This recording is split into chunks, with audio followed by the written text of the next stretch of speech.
CuriosityStream is the streaming service for people who want to know more. And now check out Curiosity's new series, Queens of Ancient Egypt. When pharaohs held the throne, their wives held the power. We see her taking precedence over the pharaoh, an absolute mastermind. All hail the queens. This is unprecedented. Watch Queens of Ancient Egypt now on CuriosityStream. With monthly, annual, and bundled plans, find the one that works for you at CuriosityStream.com. Are you tired of fighting your air? Constantly lighting candles or replacing air fresheners to mask household odors from pets, smoke, musty basement, shoes, or just stagnant, stuffy air, yet never gaining on it?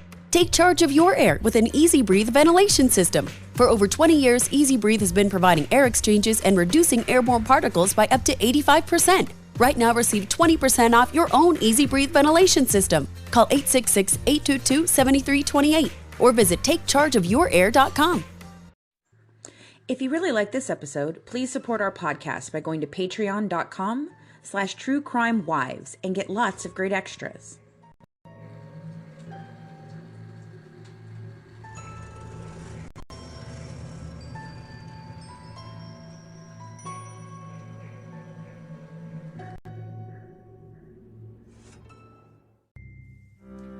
On the Good Wife's Guide to True Crime, we discuss crimes that some may find disturbing. Listener discretion is advised.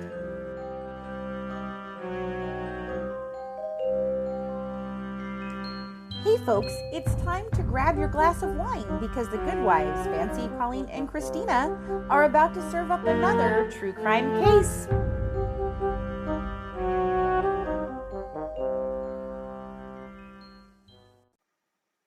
So today we have an amazing guest with us. It's Julie Burnett, and she is currently writing a book about her experience with her ex-husband, who was a cop, who she believes was going to murder her and make it look like a suicide. So we really felt that this was a good type of interview to pair up with our Drew Peterson episodes. And she's going to start off by talking about the book that she's writing, and we're really excited about working with her on this. Yeah, so your book, I mean, that's a great place to start. So you're writing this book about your experience, yes? Well, I think I actually have two books. Mm-hmm. So the first one is about, they're all stories that people shared with me. Ooh. From our first responders to a guy who had it planned, the date and time, 7 ways, what he's going to wear, to people's stories of loss, to people's stories of success. I mean, it's not all doom and gloom. People think, you say the word suicide, and, and some of them are some really, really heartwarming stories, but it's just kind of shows, I haven't decided yet how much of my story I'll weave through it, but how they just kept falling in my lap. Sure. And then I think that the second one is more goes into all the reasons why, like my research into Native Americans and the self-help industry, and not really suicide at all is my favorite chapter. And and just the behavioral medicine industry and all the different reasons. I have a group that I belonged to last year that was breast implant awareness, and these women are all suicidal because they can't afford to get explants, and they're sick and they're rotting in their bodies. Oh my God. So I'm touching on a lot of things that people would never think of would be a reason why someone would consider suicide. My goodness. Yeah. Okay. So the first book you're talking about, you're talking about all kinds of different reasons for suicide and all of those different things. But in your own experience, you have a pretty interesting story. So how did you come to all of this? Why don't you share a little bit about your experience and how you kind of ended up on this road? Well, I've been, I have law enforcement training, both educationally, and I went through the police academy. And about 7 years ago, I decided to leave California and come to Arizona. And I had a kind of high-profile job as a marketing director, and I got basically paid to walk and talk. And then I married a former East Coast former New York City police officer and in Sedona, and I married him, and it became a domestic violence situation of cat and mouse, where I felt like I was basically being set up to look like a suicide. And when I was convinced, even after I got out, I left him a couple months after I married him, I was convinced. I had gone to a city council meeting to speak on suicide because it had been there was lots of suicides that were people that were at my wedding they were just all kinds of suicides happening in our community. And so when I talked to the city council, one of the city council members came down, and the mayor was signing a proclamation to make it suicide awareness.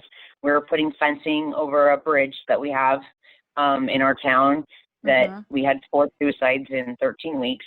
So when I spoke to the city council, I read these names of all these people that I wanted remembered. And this is like, nobody has this. I'm telling you this for the first time. Nobody has this beginning, the real beginning. The real beginning. So, yeah. And so then what happened is I read off these names because I knew that meeting was live meeting and videoed. And I thought that if I disappeared, at least I got the names out there of the wife before me, of the guy at my wedding, of another person so I got all these names out there, and it was kind of like laying the groundwork. So if something happened to me and I disappeared, that he wouldn't get away with it. Right. And so that just opened up this floodgate of everyone sharing their stories and how easy it was to talk about a subject everyone claims is so difficult. Right. It's really not. If you just listen. Right. I've shared my own story a lot, of my own story of how I came down that road, to suicide twice. And I'm sure as a teenager, I thought about it quite a bit, but I never really acted on it. But I have shared my own story. I talked about it on lives on Facebook. I've talked about it in other realms, but, it's emotional, but I believe talking about it is what has helped me get through it, is sharing that story is what makes me stay on a good path, and talking about it. But okay, so you're saying that not really suicide, like your husband was trying to convince you to commit suicide, or you really felt like he was going to commit murder and make it look like a suicide. I guess maybe I'm trying to understand. Well, we have a little of both of that. That was like, it's so weird because it was like the $64 million question, because it didn't really dawn on me till 2 years later that because I had melanoma surgery, and so I was medicated for a few days in between the point when there was about 13 days or a 2-week period after I had my surgery, and where I had the sheriff's department go in and serve him with a protection order, and I was able to get out and take the dogs and get my clothing and just get out fast. I only had 15 minutes, but he was calling a deputy, telling a deputy that I knew, and I heard this later from the deputy, because the deputy would not come out to the house because he didn't believe my ex-husband, and and the deputy said that he was cop shopping, and he wouldn't tell my ex what he wanted to hear. So I have no idea. The deputy's since retired. I'm going to try to find out for my book if he'll tell me now exactly what my ex said, but I don't know that he will. And, the kind of whole pivotal point was really when I was laying in bed and this little cat and mouse game's gone on, because I had figured out, that the wife before me he hadn't been divorced from her, and she died by suicide. And I had put all the pieces together, and then I was like laying in bed, and I was like looking at that back door that I left open, and I had some cash, and I had keys under my pillow. I had 4 inches taken out of my side down to the bone, and I was just basically like fight or flight, and I just had to wait till morning, because that night he had taken my gun and he had hid it and implicated to me that I had been suicidal. He didn't say that, but what he did is he handed his gun to me in a flat hand, and he said, "Here, if you're so afraid of me, why don't you take this?" Oh. And I looked at him and I said, "If you think I'm stupid enough to put my prints on your gun, you got the wrong girl." Wow. So if I was suicidal, regardless if I was or I wasn't, why would you hand me your gun?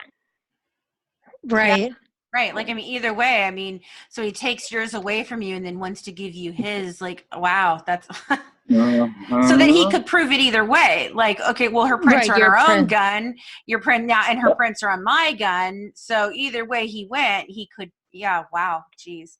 So, geez. That's so ballsy. And you were married to him for how long? I mean, so I mean, how does this evolve? Like, go ahead.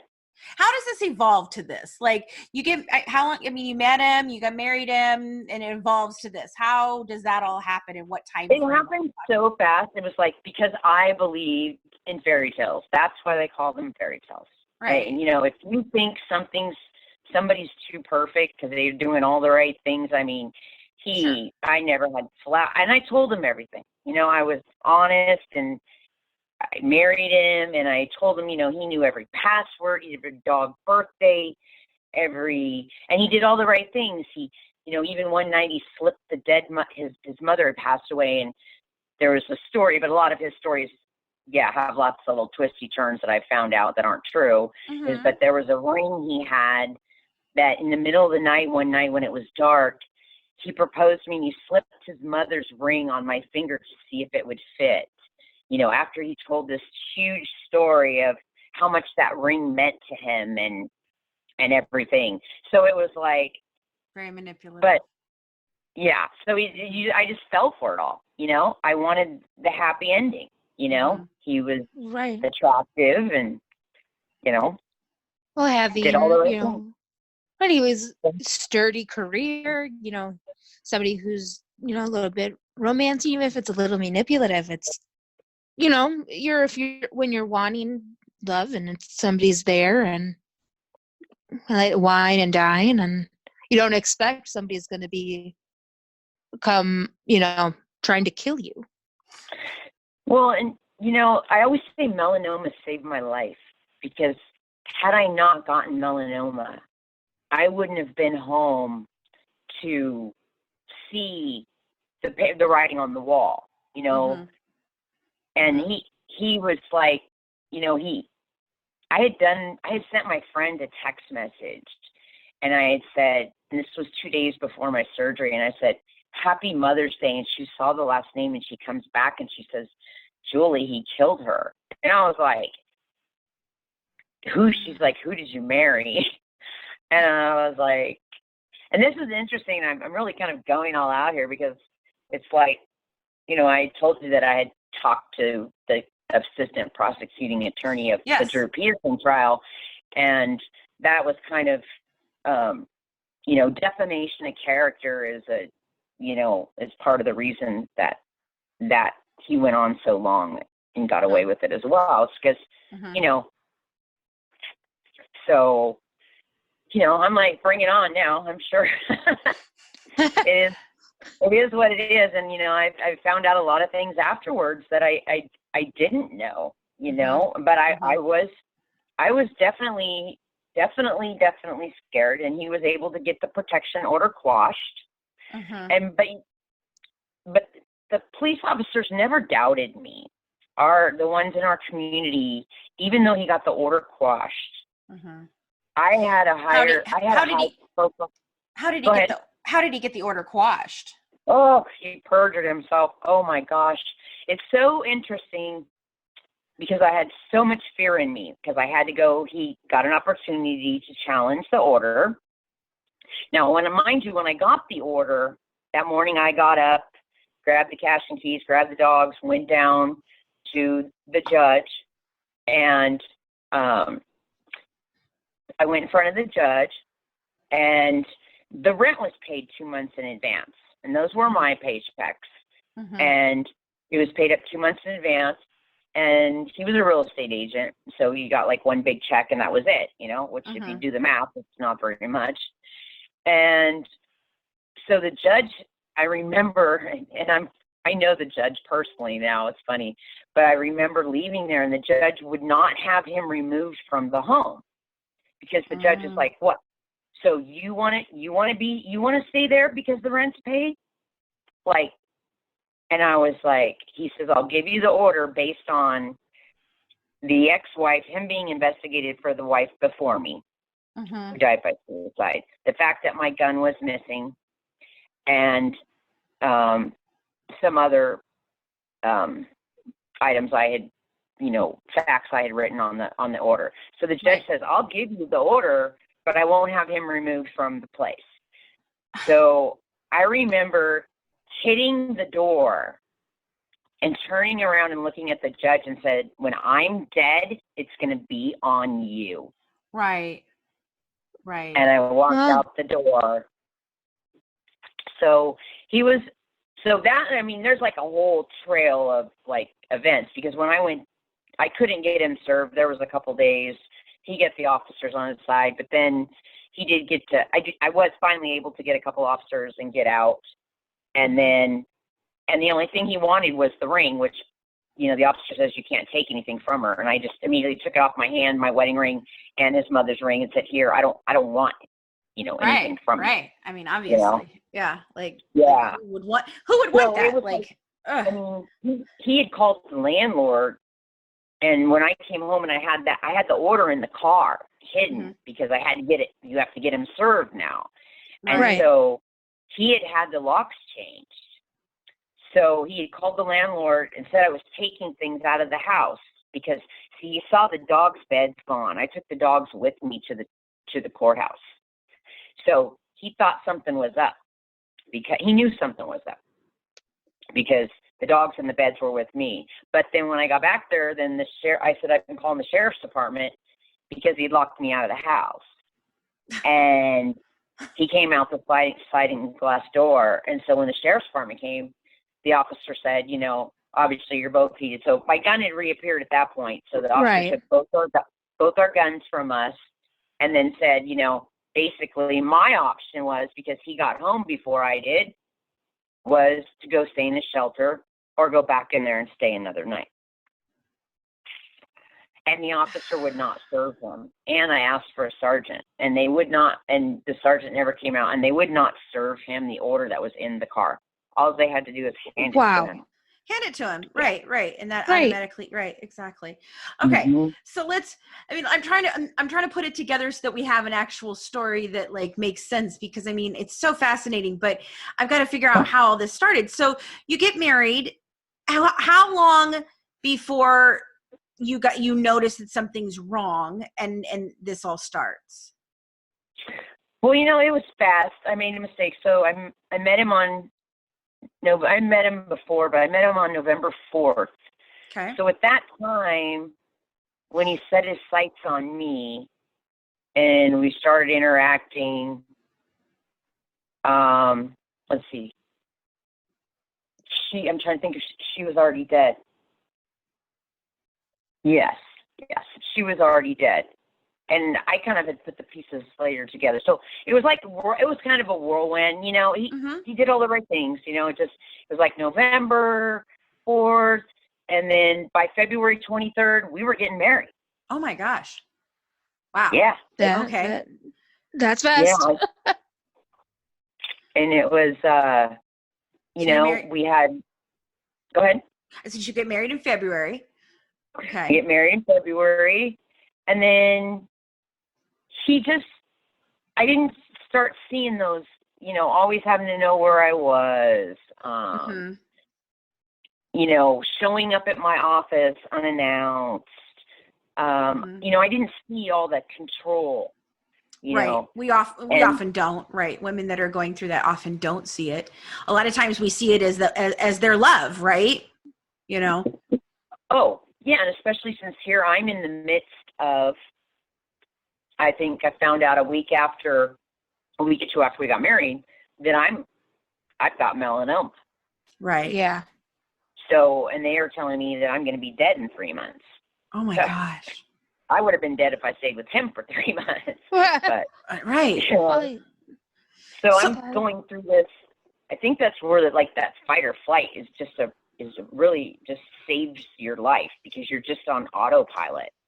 You just, because I had to make this, and he would blame others and for his, not being able to sell a house. And, he would tell me, well, why don't you I marketed for a gentleman owned a lot of restaurants and shops. And he says, well, why don't you market your husband? And I'm like, well, when you pay me that amount every month, I will market you. Right. But he said once to me, and I won't say the guy's name that I used to work for, but he says, I want the respect that you give so-and-so when you say, I work for so-and-so. And I'm like, he was there's really two sides to him. He was really that, where they don't show him, there's no empathy and that ego thing. And, right. But I never saw the flip. But then I did see the flip once, and I had called one of his friends and said, hey, this isn't, the person I married. And that person says, oh, let men will be men, let him go, he'll be fine. And then it was like, once I kind of backed off, and this was all just a short period of time, because you're thinking like the middle of February, and this was like April, and I'm going through this testing and trying to get second opinions, and what I'm looking at different doctors, and what I'm really going to do is that then I started to it's actually my old boss said to me, he said, I want you to go home, I'll pay your paycheck, cover your benefits, give you your commission, I want you to do this, and I don't want to hear a word from you. And that was when I started to see all the real stuff, when I wasn't going to work and coming home. Because he'd also had a woman that was in between the wife that they rolled into suicide, and then there was another woman that he had lived with that he had left to move in with me. So oh my gosh.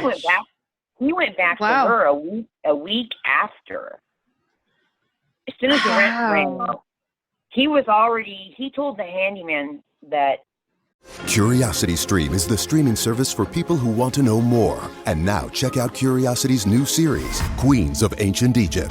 When pharaohs held the throne, their wives held the power. We see her taking precedence over the pharaoh, an absolute mastermind. All hail the queens. This is unprecedented. Watch Queens of Ancient Egypt now on CuriosityStream. With monthly, annual, and bundled plans, find the one that works for you at CuriosityStream.com. When I was diagnosed with cancer, it felt like my whole world came tumbling down. Patient Advocate Foundation is here for you, providing free one-on-one practical support to patients with a cancer diagnosis. Call us at 800-532-5274. Patient Advocate Foundation can assist in navigating disability benefits and health insurance options. PAF also helps in accessing vital services, medications, and financial resources for both medical and household expenses. Visit patientadvocate.org or call 800-532-5274. A week after I left, the handyman said, the handyman was there to fix the sink, and it was a week after I left him. So I left him in May, almost the end of May. So we're talking February, March, April, May, 4 months. Oh my God. So the handyman says, he was crying, and, I don't know what I did, blah, blah, blah. And a week later, the handyman came back to fix and he was like, already moving back in with this other woman. She had $500,000 in the bank. What the hell? Crap. Yeah, but the handyman, what's interesting, had been a victim of domestic violence as a male. Oh, he had been a victim of domestic violence, so he didn't want any part of this because, in my mind, if I really had, this wouldn't happen right now where we are right now. I know it wouldn't, but we could have subpoenaed the handyman. You know? He was the eyewitness. it. I mean, I worked for the courts for years, and I'm a real legal buff. They said I should have gone to become an attorney instead of wanting to be a cop. And I mean, there was a lot of things and the other woman, she never knew. And he even had her over at the house one night. That's why he wanted to know where it was. Yeah, I don't know how he pulled off that lie with her, but he did. So what's the reasoning for him wanting to do this to you? Like, is that just what he does, or was there some catalyst? Like, what happened? I think it's like, if you look up, I forget which one it is, like a psychopath or a sociopath. Yeah. It's that image, like, he has to keep this image, but that's not really who he is. I mean, I don't think he likes himself. I don't think he, I think there's a suicide story that goes back in his childhood, which is really interesting, because I learned after spending 3 hours after I left him, the detectives did bring me in, and we had a meeting for like 3 hours with the detective, and he was actually the one that was on the wife before me suicide, and then the officer that he had been calling, and then also with the sergeant. And they said they had been dealing with him for 6 years, but they couldn't catch him. Wow. Like, he would show up at crime scenes, like an accident, or he had this like weird kidnapping story he would tell, how he rescued this girl from being kidnapped. He wanted to be like this knight in shining armor. Sure. Like, that hero complex kind of thing. Mm-hmm. That is so weird. That is super weird. So, okay, so then, wow, so you leave in May, and then what happens? Like, I mean, he hasn't been tried for any of this, right? Like, no. So I leave in May, and so after I got like the third round of cops, and then there was a car accident. So then, fun. So I got in there and got myself grounded out. So, at this point, I've just been gutted, like, a fish. Yeah. And I can't, hardly drive or whatever. And there was other things he did too before I left. Like, he had my key fob, and I'm like, what are you doing with that? And he goes, oh, I'm changing the battery. So he was either like putting a GPS in it, or, when that night when he had changed the locks, my garage door opener wouldn't work either. See, so he had messed with that, And then that one night he's called me and he's like, oh, what are you doing? And I said, I'm on my way home. And he's like, oh, pick me up at the pool. He never swam. He never been to that pool. And there was something, he wanted me to pick him up at the pool. And this is after he knew the order was in the car. And that, and it was like the next night, but he wanted me to pick him up, and I don't know why. And what he did was, when I caught him, like when I came up to the house, he was walking up the driveway, and he threw something in the bushes. I said, what'd you throw in the bushes? So I don't know what he had or what it was about. I don't know, So I had got the dogs and got my clothes and everything. So I had a friend, luckily, that owned a hotel resort. And, and luckily it was pet friendly, because I figured he would kill my dogs, because this is what they do. Right. Yeah. And he was sending me pictures of my dogs. Like, why is your dog next to me? Why does your dog want to be with me? I mean, I provided the judge with about 5 inches of emails that he sent me in 27 minutes. Pictures he'd taken of me that I didn't even know he'd taken. He'd been following me. What? Oh, yeah. So when I got up there, I just stayed at this resort, and I was like, luckily it was pet friendly, and they had a room, and it wasn't attached. And when I stayed up there for a week, and I had to go back to work. And I was scared, because he knew he'd been in my office, and he pointed out some really strange things to me. Like, because his brother, there was a protection order against his brother over this ring. And so he, as a former police officer, had pointed out things like, oh, you know, you need to be careful. You park in the underground garage. Oh, if you ever need a weapon, you can grab that fire extinguisher that's on the wall and everything. So now I've got to go back to work, and I have to walk and talk the streets of the town and go to city council meetings and all kinds of things, talk at chamber mixers to 100 Jeep drivers and everything else. And I've got to just like, to me, I had a target on my back. Right. You know, but I had to. And so, you know, we had rangers. They were like volunteer, the Arizona Rangers. And I showed them, like, I told them. And I showed them the route to my office and what he'd said. And I contacted the local police department. And then I told everybody. And that's what, when I had talked to John Connor, the assistant prosecuting attorney of the Drew Peterson trial, we had talked for like 45 minutes. And it was like, he said, Julie, that's what saved your life. What saved your life is you told everyone. Yeah. Yeah. Because he couldn't, that image, he couldn't keep it up. So what happened was, and then I found a place to live. And then, so he got that order quashed, and he got the order quashed by perjuring himself. He got to, the burden of proof kind of, I didn't get to say anything. You know, I got to say something the first time when the order was given to me. Right. And that judge really didn't let me say anything at all. So he got to say he was a former police officer and everything. And I was so scared. I remember being so scared. And I had the girl from Legal Services, Domestic Violence, behind me. Now, they're not attorneys. They won't represent you. But they'll go with you for moral support. Sure. And she was sitting like 2 rows behind me, and I was so afraid of him, and I wouldn't look at him. Right. And I told them to check him for guns and everything when I came through the door. And I had this just fear in me. And the minute he started lying, I became like a prosecuting attorney or defense attorney. I started writing. As fast as I turned my chair to the left towards him, I was able to like look at him, and he would not look at me. And I kept writing, discrediting everything, but I never got to tell. To say anything. Yeah. Wow.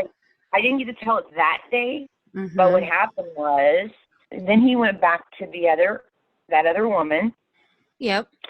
And so then there was a weird email out there that he was going, I think he might have been going on a cruise or something, but it was like he indicated it was like he was going to be in and out of touch with the internet.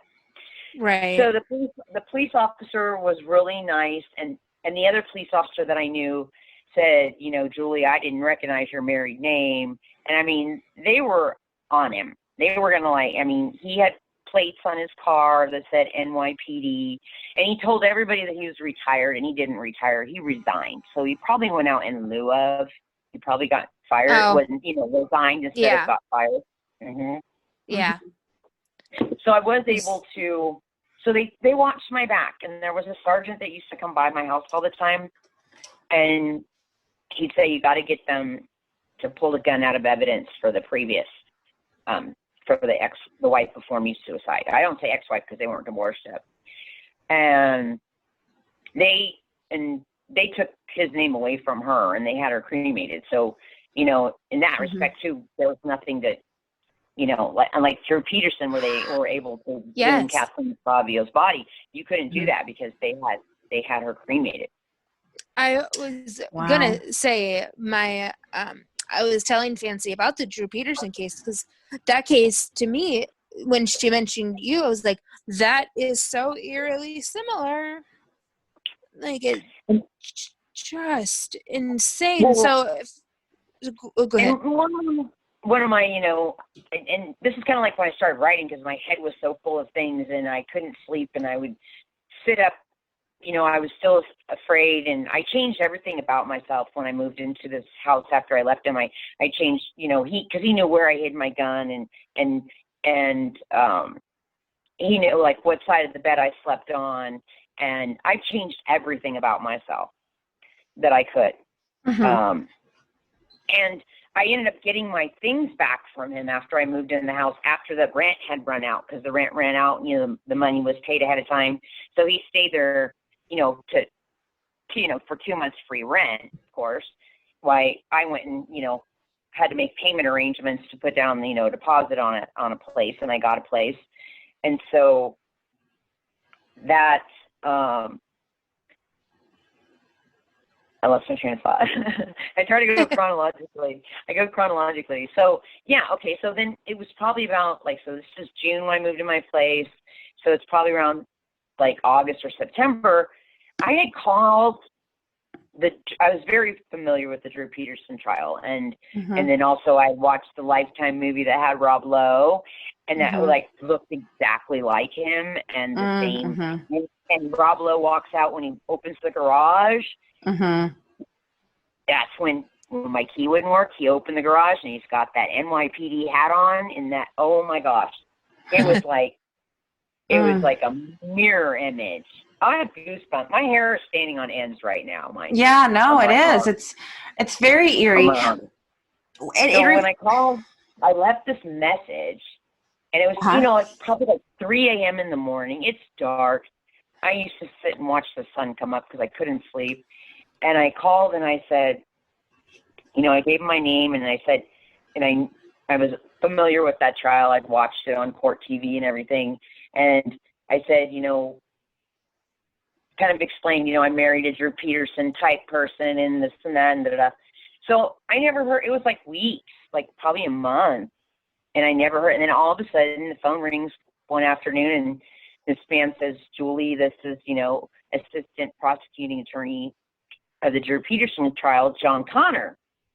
And he's now in the House of Representatives, I guess. I don't know which, I didn't have a chance to look. And so he says, so I told him a lot of it, and then I said, you know, how did Kathleen Savio's family keep it in everyone's, you know, front of their mind? And he said, well, they didn't.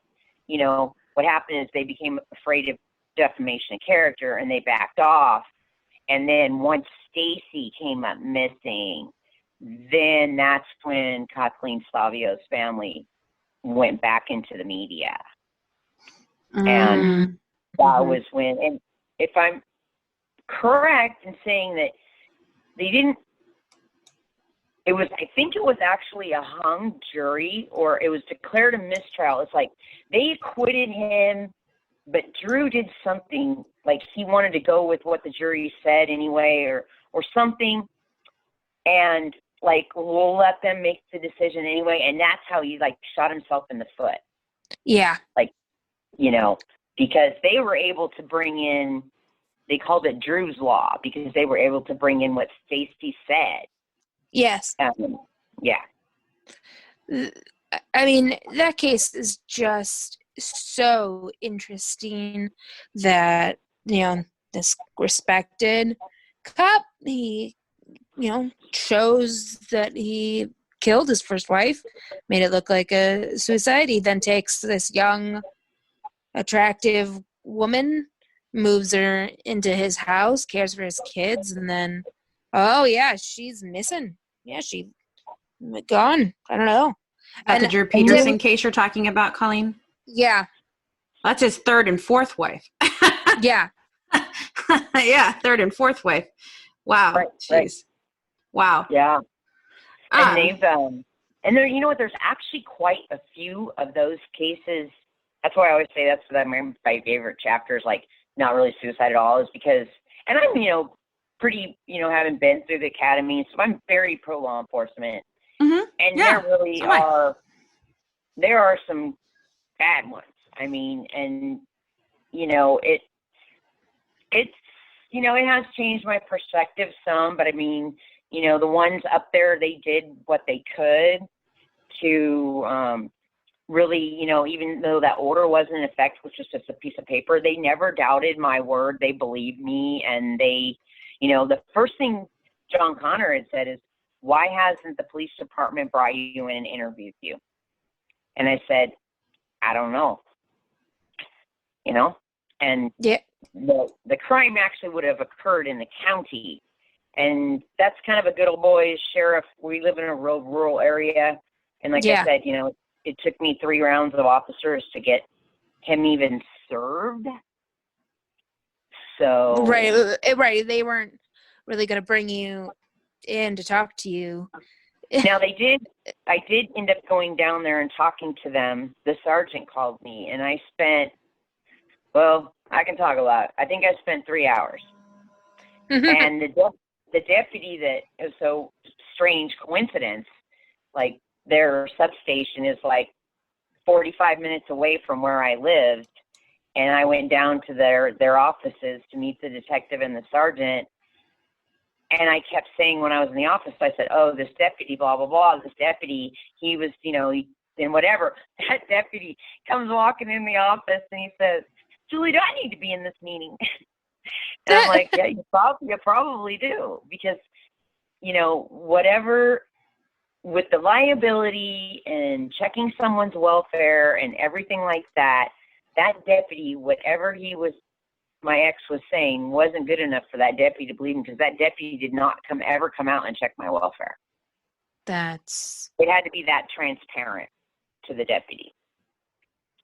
And then I found out, he had been to my doctor's offices. I mean, you really have, it took me, considering that I was having melanoma surgery and everything, the first thing I had to do was I had to booby trap everything, prescriptions. He'd been in my doctor's office, which I guess according to HIPAA, I don't know why the doctor's office didn't notify me of this, but he was in my doctor's office 3 times trying to get to my doctor. The first time and this was per the receptionist or whatever, trying to say I was bipolar. And then there was a second appointment he made. And then there was like a third appointment he made for himself, and then he didn't keep it.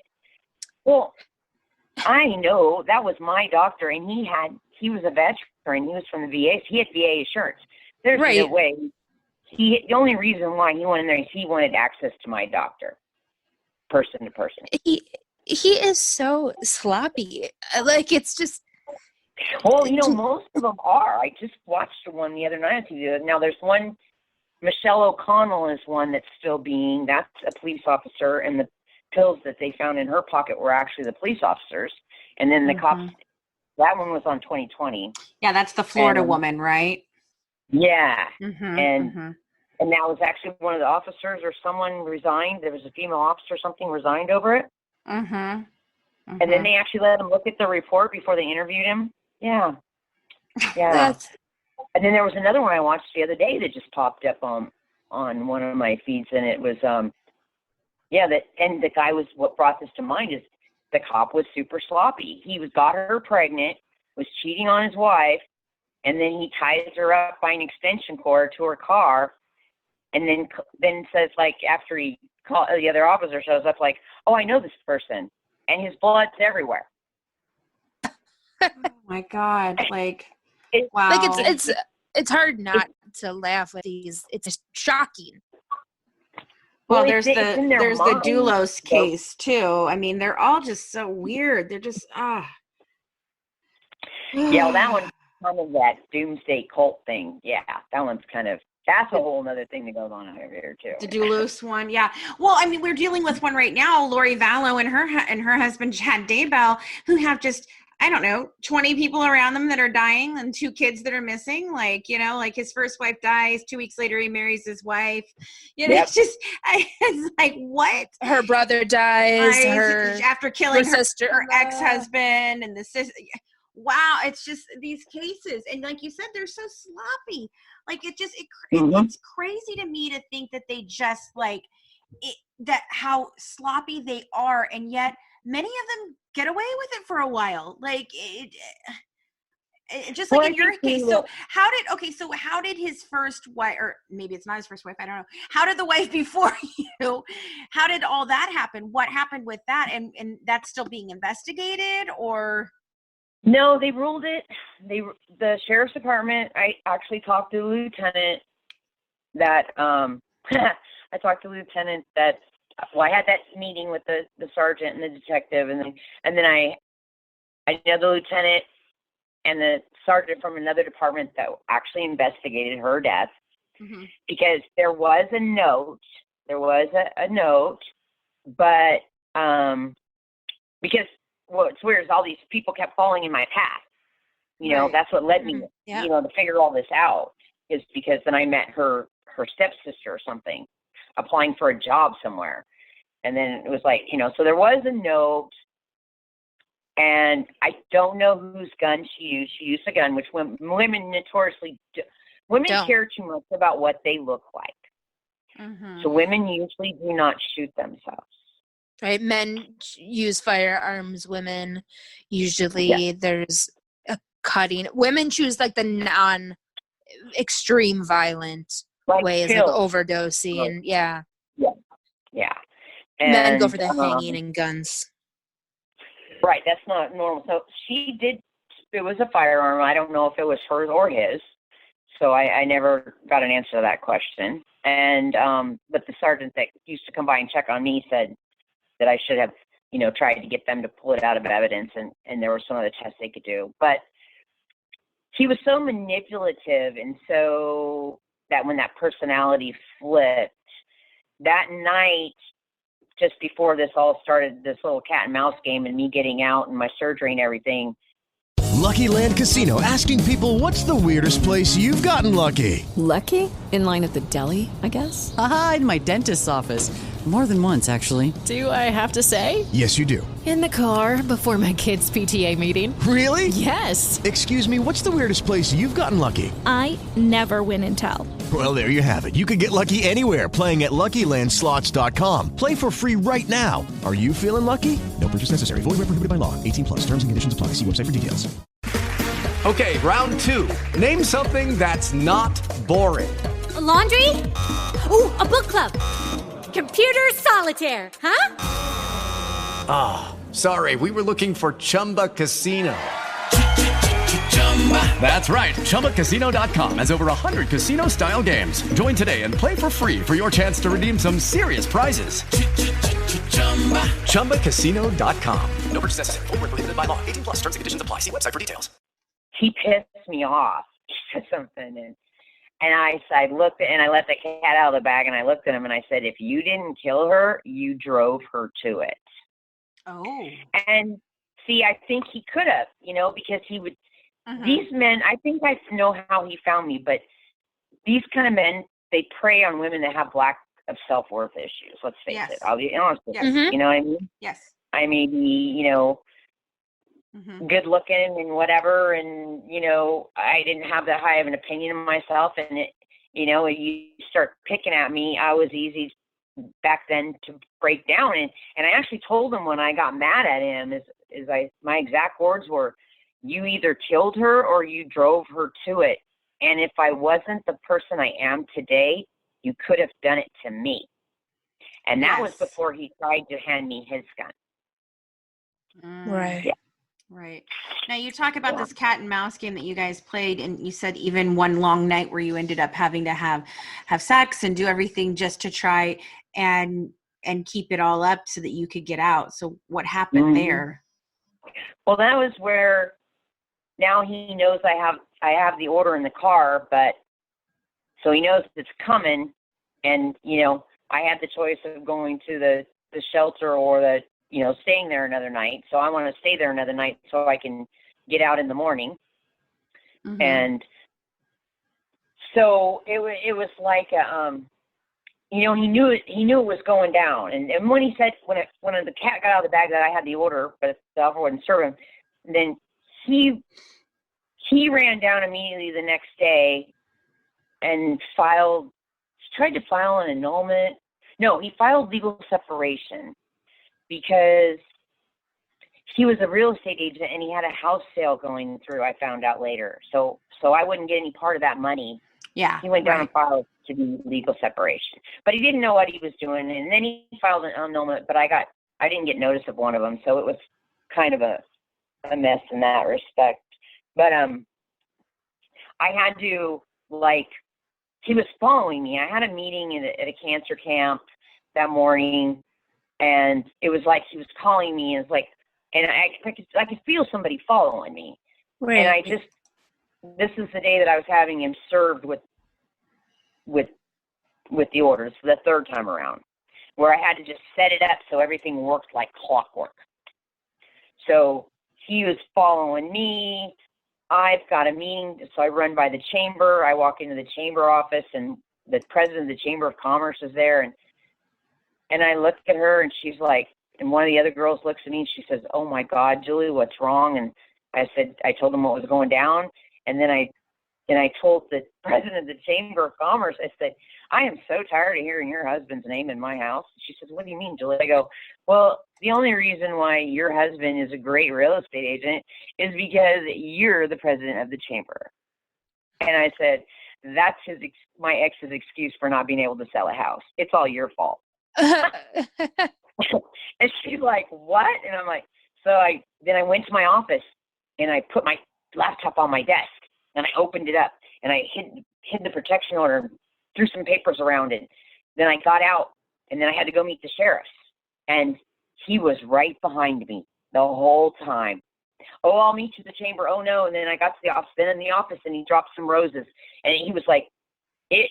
And then the sheriff had to go to a car accident before they could come meet me at the substation. And then I had a friend at the substation that I had copied all his personal documents. And I had a friend meeting me at the substation with the originals.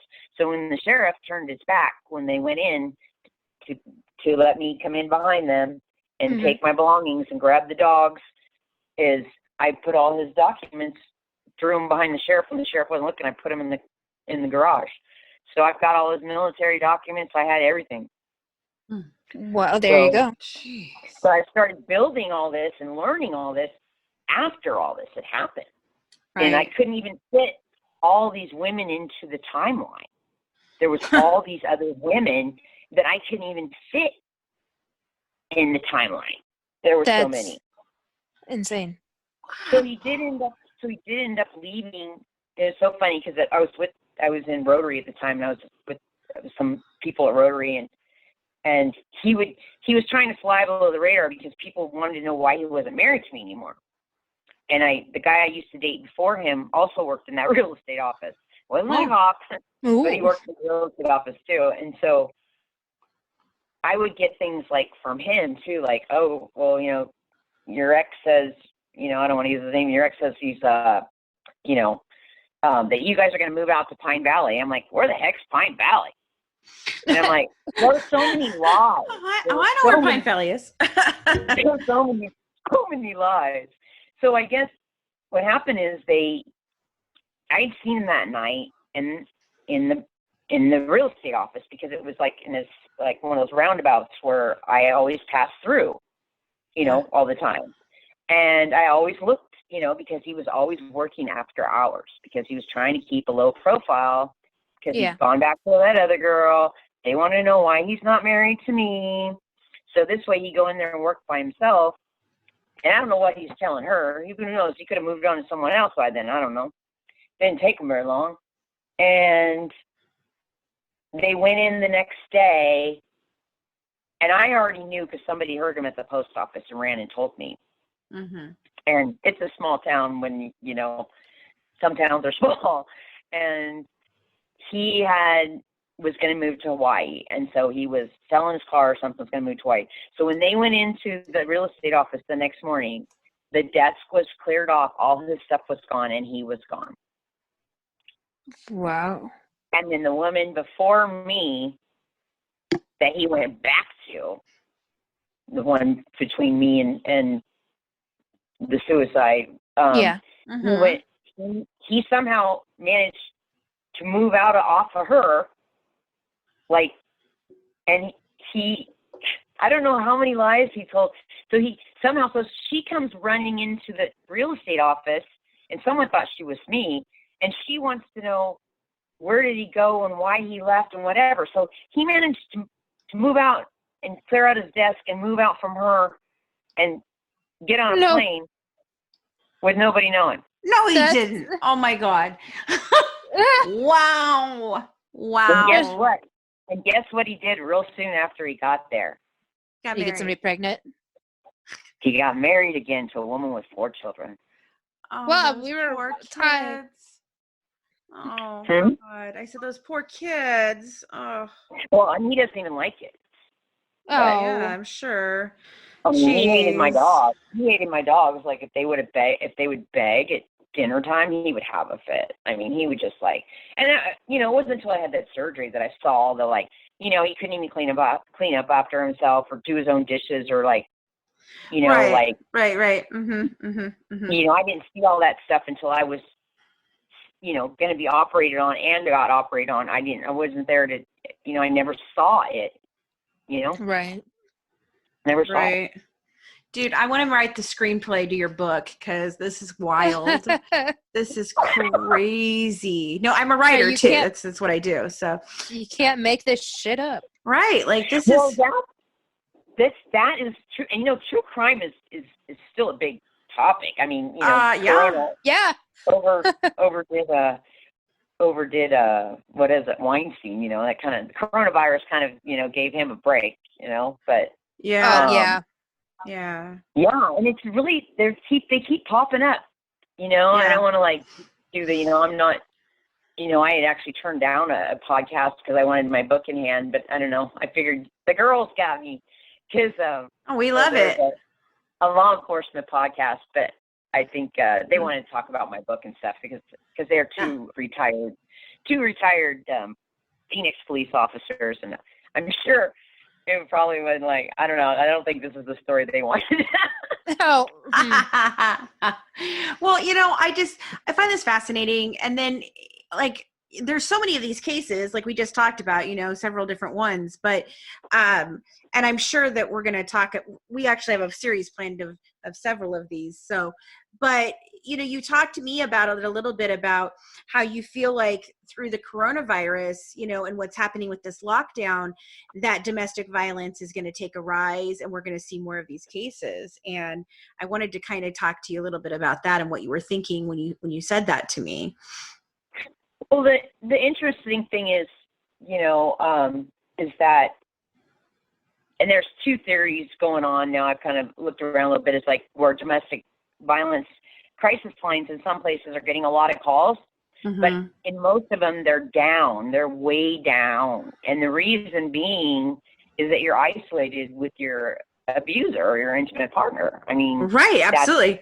Exactly. So you can't, I mean, I'm a smart girl. I came up in the 95th percentile for intelligence. They told me I was too smart to be a cop, to go be an attorney. Right, and, right. He, I didn't see it. And then you just, if when you're stuck at home with someone, you are like, and they just don't stop, they just eat, pick. The verbal and the psychological is worse. And then, the gaslighting, let's go to the extreme case, and making you think you're crazy. Yes. And, and things like that is so, and they've got total control of you. And you have no, I was thinking about the things I did and the things he found, like I had the police department and the sheriff's department both in my phone. And I had the names disguised as women. And it's like, but I think back now with the coronavirus going on, that I put in the notes like sheriff's department, or I put something like in the notes, whatever. Well, he had gotten a hold of my phone. Of course he did. Before I left, one of the nights, because I was on medication for a few days. I'm sure.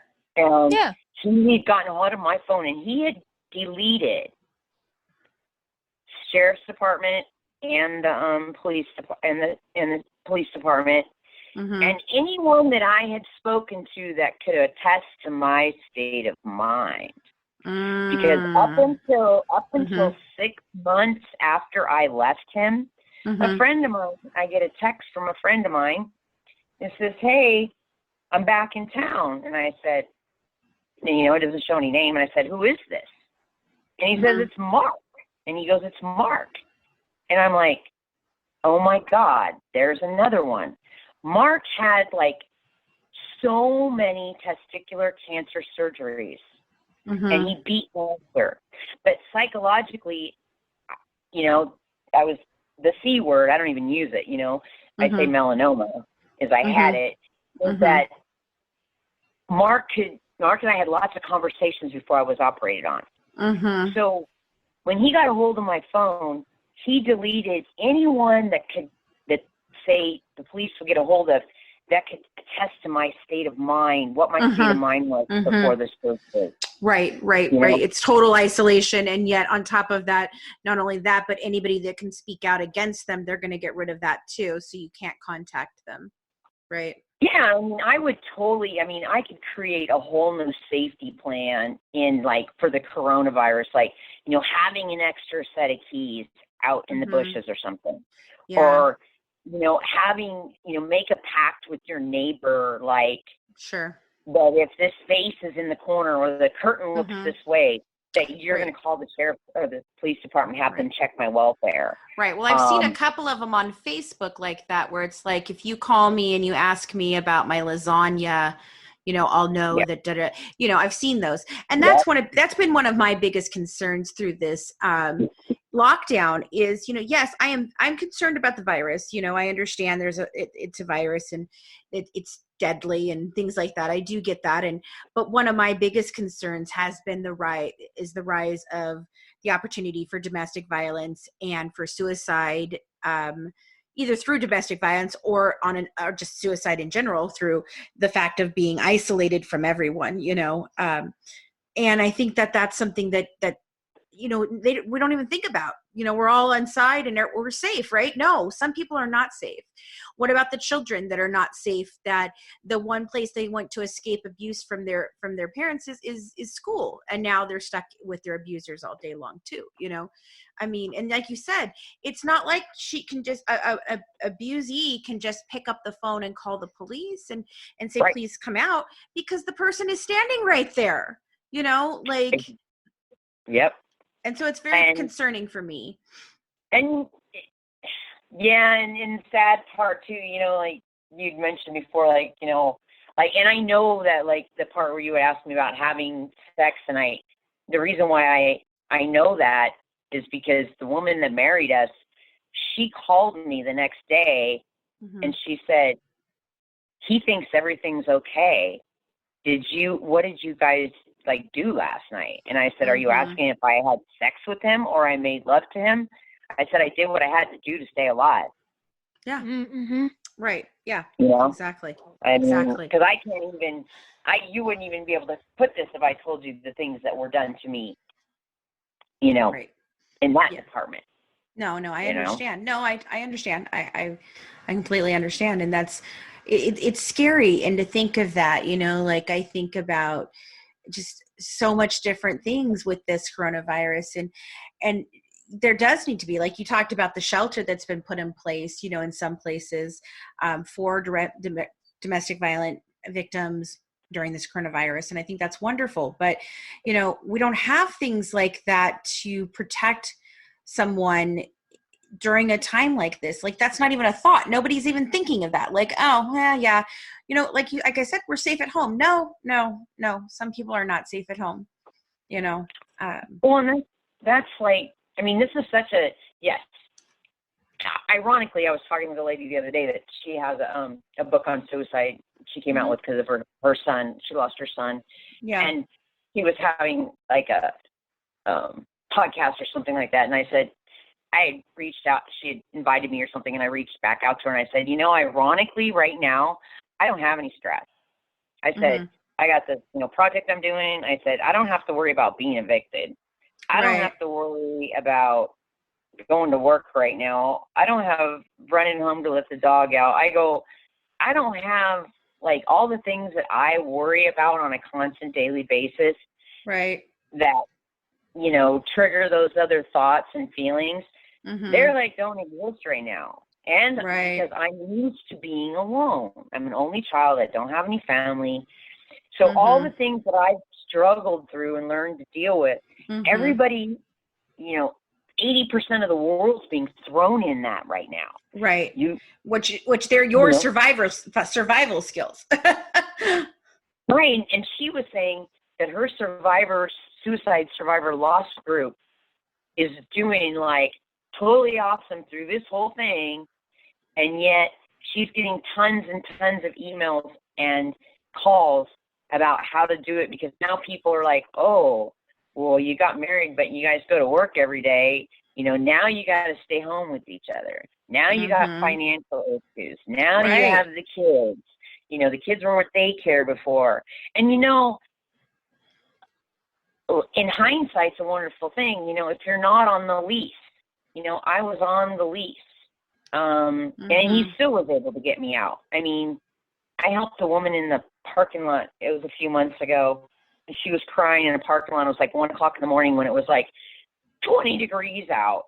And I'm like, are you okay? And she's just like, and she said, you know, I'm afraid to go back there. And she didn't have a coat on. I ended up giving her my coat.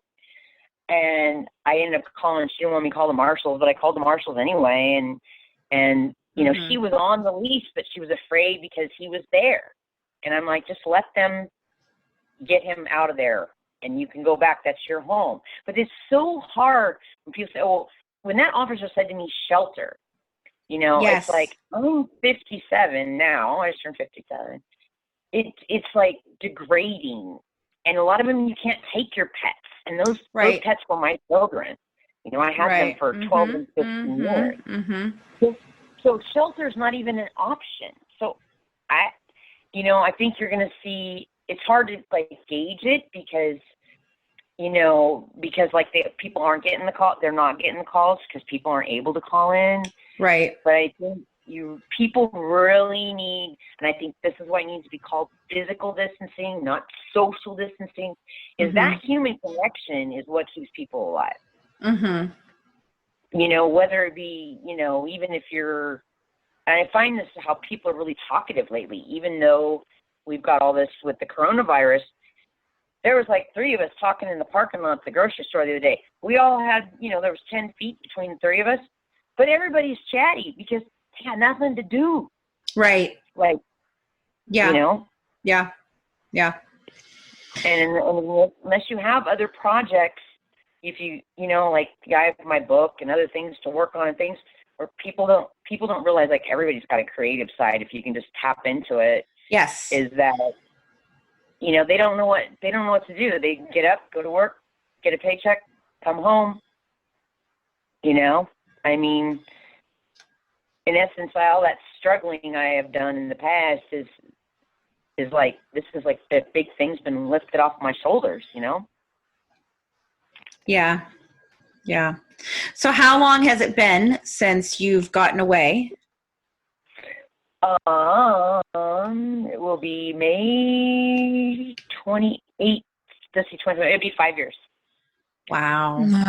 I mean, you would have thought my first marriage in 1989, I married a man, and he was like 6 months after I married him, he became insanely jealous, and he threw me through a plate glass window in the house, and I knew he would kill me if I didn't get out. And I actually left him. I was married for 6 months, and it took me 9 months to get divorced. And you would have thought that I would have learned, but now I see, it only took me like 3 times, I think. Now I see the signs. Like, it's like a guy I went out with once, I was over his house, and he says, make me a drink. Oh, I was in that car faster than you name it. There are signs, you know? Yeah. I wish that we talk a lot about what can schools do for middle and high school students for like in a lot of general topics, but especially in terms of like adult life skills and sex ed and kind of and suicide. But if that would be something to, you know, what is abuse, physical, emotional, social abuse, and Okay, round 2. Name something that's not boring. A laundry? Ooh, a book club. Computer solitaire, huh? Ah, sorry, we were looking for Chumba Casino. That's right. ChumbaCasino.com has over 100 casino-style games. Join today and play for free for your chance to redeem some serious prizes. ChumbaCasino.com. No purchase necessary. Void where prohibited by law. 18 plus. Terms and conditions apply. See website for details.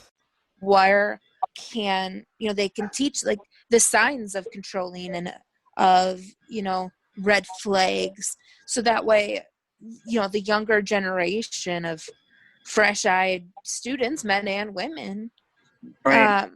can, at least recognize the signs, so that way it's not, it gets to a point where it's potentially too late. Right. I mean, and it's so diverse now because, I think someone was calling it intimate partner violence, which is like, the law, I think in California I still have it like embedded in my head. 273.5 is domestic violence. It's, you could have a child in common. Doesn't mean you live together. Right. It depends what the law is in your state. But, it's happening, in different types of relationships, Yes. And not just, the male, female, and, especially with the economic impact and people not getting paid and losing their jobs, you've just got nowhere to go. Mm-hmm. And if they've been at this for a little while, he's probably pretty much alien, or in my case, he was actually carrying on my mother and I don't get along, and it had been 10 or 15 years since I talked to my mother or whatever. Mm-hmm. And I finally, because they got tired of him nagging me, I called her, and then that didn't go well because we don't care for each other. He carried on behind my back. He sent her a Mother's Day card and carried on a relationship with my mother behind my back. That's insane. Because the only thing I can think of is because if I show up dead and he's married to me, my parents were fairly well off. Jesus. That's the only thing I can think of, because he sent my mother a Mother's Day card and signed my name to it 2 days before my surgery. Yeah. That's insane. Who does that? I know. And it was like, you're an addict. You're supposed to be home cooking for me, because when I was trying to get out, because of my surgery and everything, he had control of the money. So I only had like $20. I only had $20 in my pocket. And, right. And so I actually went to the casino and I turned that 20 into 300. And so when I left him, I had the keys and the dogs and that $300 that paid for my first night stay in the hotel, because he had control of everything. Right. And you start thinking about and someone's not even in a position right now where they can make those kind of changes. Not having him as your notified person to notify in case of emergency. Not having that person, It took me so long to go into doctor's offices, and he was trying to portray me as bipolar here and addict there or whatever. All he's got to do is call the pharmacist that says, Julie, let's booby trap this or whatever, because otherwise he could just be dialing refills for your prescriptions. Jeez. Yeah. And she says, you be safe. And so she made it so that we had to have had a password, and they took the address out and took the phone number out, so no one could even generate that refill. Oh man. Yeah. And it's those things that you don't even think about, like who would think about that? Like who would even think, oh, he could refill my prescriptions. Da, da, da. But when somebody's trying to make you look crazy, or make you, or, explain it away, however he figures it out he's going to, and it was so weird because it's like, I spoke on a panel for mental health, and I okay, go big or go home, they had actually come to me and asked me for people's names because they wanted people to speak on this suicide panel, and I'm like, I can't give you those names. Those stories were shared with me. Right. I don't have those people's information. But I said, I have one. And I finally went public with it. That was the only time. And it was like this man's son come up. This man and his son was on the panel. He came up to me. He was like, you're amazing. And he's like, you need to do this. Speech and stuff and all. It's like, and it was it wasn't till like really almost like a year or 2 years later that I just broke down crying. And I was actually talking to a guy that happened to be a police officer. And I was so upset. And this guy said to me, I said, why am I so upset? And I'm just having this total meltdown. He's like, because it took that long for it to really sink in of what it means, like that someone's going to take your life. It's okay to give your own life away, but it's a whole different feeling when somebody's going to take your life away. Right. It's power. It's a power shift. It's scary. Right, with, you know, committing suicide, that's you are exerting your own control over the things that are happening to you in your own life, versus murder is somebody is taking away everything of yours and you have no control. And, you know, there's an interesting, only New Zealand, in New Zealand has an incitement law. Like, you remember the Conrad Roy? Yep. Michelle Carter case? Yes. We're covering that case here soon. Get back in the car. Okay. So just like he handed me his gun, he wanted me to kill myself. Or, you know, he was going to make it look like it. And like, he made him get in the car. New Zealand has a really good website, which I don't even think that we have here. It's called NetSafe. And it's like NetSafe New Zealand, NZ dot whatever. And they have cyberbullying and sexting and what parents should know about TikTok and Zoom and and they have an incitement law. So if you encourage someone or you help them, like or he did, telling him to get back in the car, right? You're gonna find your butt in prison, but no one else has that law. Right. Well, yeah, right. I mean, that was one of the first cases here that I think has ever been tried under that kind of thing, you know? And I don't think it's the first case that's ever happened. I certainly don't think that at all. I think it's the first one that somebody pushed to try it. And I'm hoping that becomes, you know, a more common thing, you know, because this is happening more and more often in the cases of bullying and doing different things and causing a person to do that and wearing a person down to where they take their own life, but only because they want their own madness to stop, you know? I mean, I definitely think that is something that needs to be taken more seriously and looked at and thought of, because I do think these things go unnoticed, you know, and I think that there's more cases like this out here, you know, of cases like this. You survived. How many didn't, you know, like it just. Yeah. I mean, I keep an eye on it. I mean, I'm sure, you know, I always think on my LinkedIn profile, it's like when it always says someone viewed you in private, you know, he's probably still, but I'm like, you know, I keep an eye on him, but it's not, you know, I mean, because I went out there on that panel and said that I was suicidal at a previous time, that kind of really playing pro and con of the legal system. Yeah. By my being on that panel, I felt like I was doing it for the greater good, because this lady asked me, she says, when he handed you your gun, were you suicidal? He was calling the deputy. What were you? And I'm like, I don't know, because I was on medication for a couple days. And so it was like, well, I'm going to be on this panel for the greater good. So if this ever comes to a trial or anything, then I wanted to get him, then I've basically just given away any credibility, because I didn't have any credibility, you know. But the thing is, that's why that night it sunk in, is he handed me his gun in an open palm.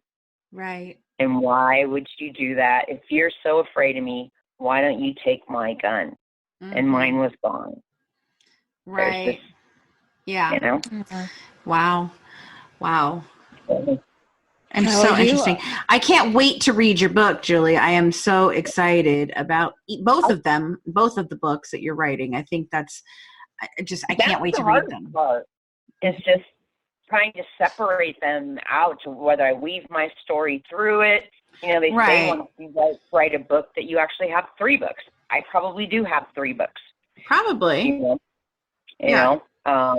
Right. And then there's another one I want to actually write, my first kind of fiction book that's a spin-off of him too.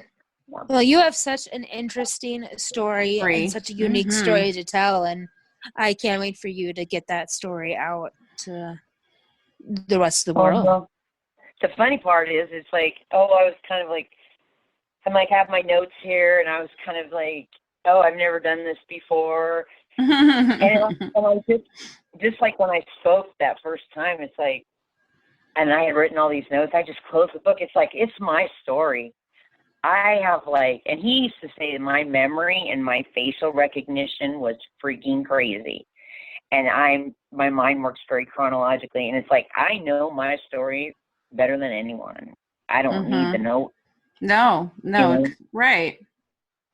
And I remember dates and times and names and, you know, it's just that, you know, it's like, what's going to give you closure, you know, like get over it. I don't think you ever really get over something like this. God, no. Gosh, no. You grow, but you don't get over. Right. And you learn to do your homework. You know, I'll even look people up before I accept them on LinkedIn.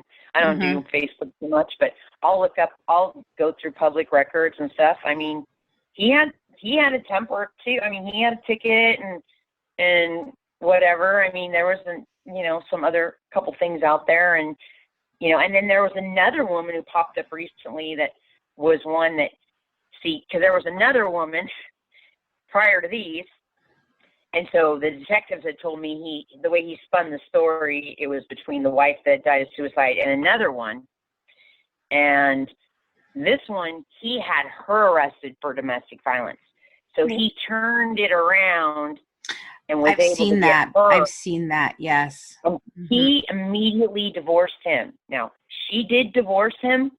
I chased her down. I didn't call her personally, but I tracked her down. And so funny, about a few months ago, her husband was killed in a plane crash. And she came into a lot of money because they sued the airport or something, but her husband's gone, and she has a different name, and that's her. See, so I think he picked me. I think he worked for a real estate company in another town, and when I was first going to come to Arizona, I had applied at that real estate agency for a rental. Because there were too many commonalities in our backgrounds, both having HR backgrounds, both having police academy, both having worked for UPS. I mean, he picked me. Wow. So do you think he'll do it again? I mean, he doesn't even like kids. And I heard there was this nun, this lady used to be a nun, and then she turned to a Buddhist something or other. Heard he said it because she lived on the street of the mayor, and the mayor, I don't know, he set her car on fire or something. He doesn't even like kids. Now, there was a woman there was a story in Hawaii, not far from where he moved, about 25 minutes from there, where a woman died off a cliff. And there was a man there that helped her or something that the police were searching for. So he used to like to go up to crime scenes. Right, you said that, right. Yeah, and so, you know, I mean, even to the point where he took pictures, you know, because the deputy asked me, because the deputy that he had called, you know, and all that, the deputy that was in that meeting, everything had asked me, and I said, well, don't you remember that car accident, you know, down the street? And he said, yeah. He goes, that was my accident scene. I go, yeah, the girl was about 21, blonde, black skirt. And he goes, yeah. How do you know that? I go, do you remember this guy? I go, didn't he show? He goes, he was there. And I said, well, he took pictures of that girl, you know, because he was afraid that the gated community we lived in, that somebody wouldn't be able to get out. So he flew out of bed when the power went off at 2:00 in the morning to, you know, to go look at this, why the power was out, and there he found this accident, and he took pictures of this girl. Oh my God. Oh yeah. Creepy. He always had his camera with him. Wow. Creepy, creepy, creepy. Mm-hmm. So I don't know, those kind of, I can't, whatever. I just hope, something doesn't happen to her. Yeah. Wow. Well, thank you so much for sharing your story with us today. That was just so incredible. I can't, like I said, I can't wait to read this book, and I totally want to write the screenplay for it. So there's one book. Have you ever heard? I pull it out every now and then because actually a friend of mine here in Arizona, she ghost wrote the Faye Resnick, Nicole Brown Simpson, A Life Interrupted. Yes. So, but there's another book. Dr. Robbie Ledwig wrote a book called Till Death Do Us Part: The Mind of the Killer's Spouse. And that's actually a pretty interesting book because it goes through like Scott Peterson. You're so funny. I'm reading that currently. It's on my desk. I've been reading it for the last because we're doing a Family Annihilator series, and that's one of the books that I picked up to read for about that. Yeah, and what the different types of the killer spouses are. Yeah. Oh my gosh, that's hilarious. Yeah, I pull it out every once in a while and look at it. I kind of looked at it last night. Yeah. Wow. Wow. Well, but yeah, thank you so much for talking to us. And well, thanks for having me. Definitely. I'm sure we'll talk again. You can hit me up anytime. So thank you again, and have a wonderful evening. What a great story. I mean, not a great story for you, I understand, but what a great way. I'm so glad that you're telling your story, because I think it's going to help. I think it's going to help so many people. I really do. And I hope that you continue to share it and continue to help people, because I think it's very important. So. Well, that's what saved my life, is finding my purpose. Right. I didn't ask for all this. It came for a reason. So. Right. Yeah. Well, thank you. No problem. Have a good night, Julie. Mm-hmm. Okay, bye. Bye. We absolutely love hearing from our listeners, and we'd like to invite you to send us a question for us to answer or a case you'd like us to cover. You can drop us an email at goodwivesdish@gmail.com, and we might feature it in one of our next episodes and give you a shout out. Right now, we are also hosting our #LoveWins Scholarship Fund. If you're a college-age student who would like to enter, send us a 30-second video telling us about how you lead with love. Email your entry to us with a little bio about yourself and your educational goals. And if you'd like to learn more about our #LoveWins campaign for peace, merchandise, or donation details, go check out our informational video on youtube.com/murderbydesign. We look forward to hearing from you. Along with our Loved Ones campaign, we are also launching an organization that is tentatively called the Gale Force. The term Gale Force is used to describe a very strong, fierce wind. The acronym GALE stands for Good Apples of Law Enforcement. Usually, when we hear about any incident involving wrongdoing by a member of law enforcement, they're generally referred to as bad apples, which leaves people asking, where are all the good apples? We know they exist, but we don't get to hear from them enough. That's where the Gale Force comes into play. The Gale Force would be a safe space for those good apples to unify and take action against the bad apples. We believe that good outnumbers bad in all aspects of life, and those numbers are where that Gale Force of fierceness and strength come from. When good unifies, bad will always lose. There are issues in the law enforcement profession that need to be rectified, and we believe that the best way to resolve them starts from within. There's what we call the blue wall of silence, which is an informal rule among police officers not to report on a colleague's misconducts or crimes. It's time to tear that wall down.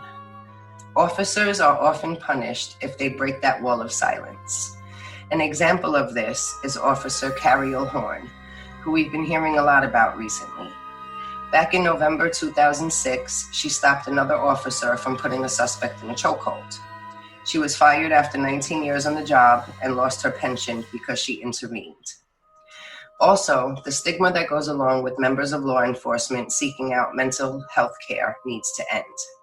Studies have shown that members of law enforcement are less willing to seek care because of embarrassment and shame. Keep in mind, this is a high-stress profession with a higher suicide risk than other professions. There have also been some studies that indicate that if an officer receives support from their unit, they're much more likely to seek help when it's needed. We believe the good members of law enforcement far outweigh the bad, but we also believe that the system needs to be changed to give them a louder voice without fear of retribution or desertion by their colleagues or superiors. We hope the Gale Force can be a first step in giving these law enforcement officers from all over the country support and a way to come together and say, we will not stand by and allow anyone to tarnish the profession that we have dedicated ourselves to. We're going to clean the barrel, one bad apple at a time. Thanks so much for tuning in and dishing true crime with the Good Wives. Don't forget to join our Patreon member club to get the inside documents and pictures from the case, bonus mini podcast episodes, live YouTube discussion, and an exclusive invitation to our discussion group on Facebook, and get some amazing Good Wives merch. Follow us on Twitter and Instagram at True Crime Wives. And for more inside information, check us out on YouTube at Murder by Design, where we're currently talking about a few different true crime cases, from bullying murders to serial killers. We dish it all. Have a good one from the Good Wives, serving up true crime, one dish at a time.